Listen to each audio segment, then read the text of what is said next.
relation between molar mass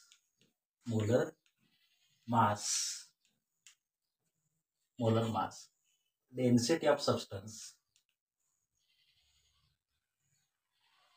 density and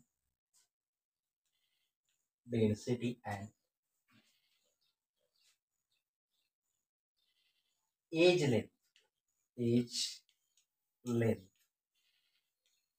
of unit cell हे पाहणार आहोत. बघूया, पहिला युनिट सेल काढून घेऊया.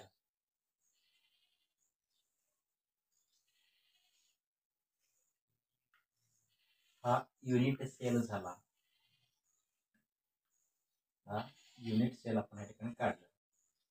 त्यानंतर 8 कॉर्नरला 8 पार्टिकल या ठिकाणी प्रेझेंट असणार आहेत.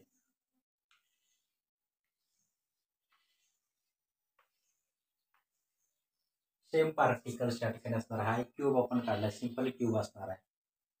त्यानंतर पहिला आपण या ठिकाणी बघूया, पहिला पॉइंट जो असणार तो एज लेंथ. पहिला कुठला असणार आहे? एज लेंथ ऑफ युनिट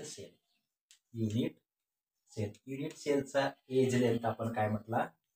ए म्हटलं. काय म्हटलं या ठिकाणी? ए या ठिकाणी म्हटलेलं आहे. त्यानंतर volume of unit sale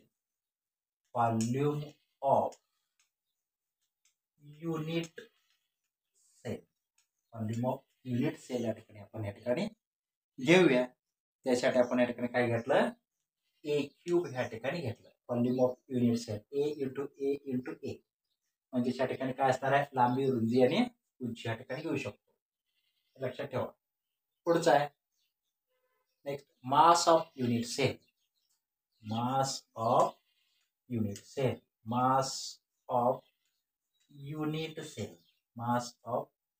unit cell equal to m into n. आता या ठिकाणी वेअर m म्हणजे काय असणार आहे? m म्हणजे त्या ठिकाणी एका पार्टिकलचं असणारं मास. एका पार्टिकलचं, कोणत्याही पार्टिकलचं मास घेतलं तरी चालेल. Mass of one particle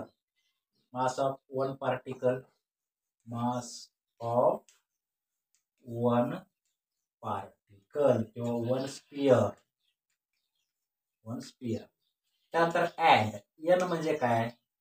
n equal to n या ठिकाणी काय सांगितलं जातं बघा? Particles per unit sale.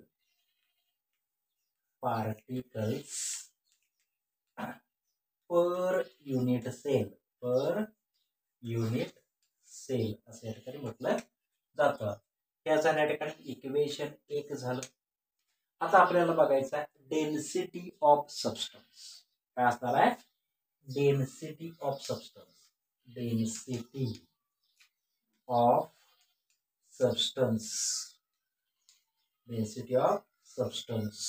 या ठिकाणी हा घेतो. या ठिकाणी लक्षात ठेवा.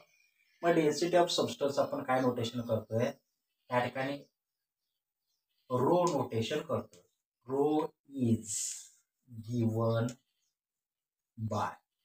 आता या ठिकाणी डेन्सिटी काय सांगितलं जाते? रो इक्वल टू डेन्सिटी सांगण्याचा त्या ठिकाणी काय असणार आहे?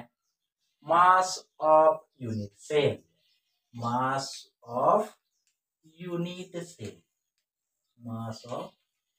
Sale divided by volume of unit sale.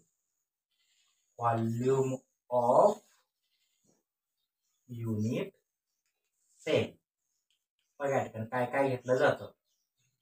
बरोबर. मास ऑफ युनिट सेल आपण या ठिकाणी किती घेतलंय? मास ऑफ युनिट सेल किती असणार आहे बघा? m इंटू n असणार आहे. त्यानंतर व्हॉल्यूम ऑफ युनिट सेल काय? Volume of unit cell cube या ठिकाणी घेतलेला आहे.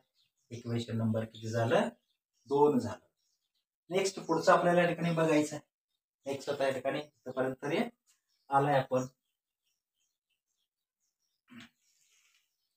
आता आपल्याला काय करायचं बघा? मास झालं, व्हॉल्यूम झालं, डेन्सिटी या ठिकाणी काढून घेतलेली आहे.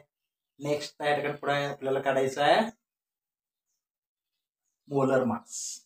काय घ्यायचं बघा, molar mass. Molar mass equal to काय सांगितलं जातं, मोलर मास इक्वल टू या ठिकाणी काय येऊ शकतो, mass of one particle. Mass of one particle into त्यानंतर अवोगॅड्रोज नंबर, अवोगॅड्रोज नंबर आपण या ठिकाणी घेऊ शकतो. मोलर मास कॅपिटल एम या ठिकाणी घेतला जातो. हा काय असणार, स्मॉल एम इंटू काय एन ए या ठिकाणी घेतलं जातं. आपल्याला या ठिकाणी काय घ्यायचं बघा, एम घ्यायचा, हा एन ए इकडे घेऊया. स्मॉल एम इक्वल टू काय झाला, एम अपॉन एन ए आपल्याला मिळालं. इक्वेशन नंबर किती झालं, 3. आता या ठिकाणी काय करूया, पुट इक्वेशन कुठला या ठिकाणी, हा 3 इन इक्वेशन किती असणार आहे, इक्वेशन 2 मध्ये पुट आउट या ठिकाणी करूया. काय होते बघूया. या ठिकाणी हे एम या ठिकाणी इथं पुट आउट केलं तर आपल्याला या ठिकाणी काय मिळेल, रो इक्वल टू काय मिळेल बघा, M upon N A into small N divided by, त्यानंतर ए क्यूब आपल्याला मिळेल.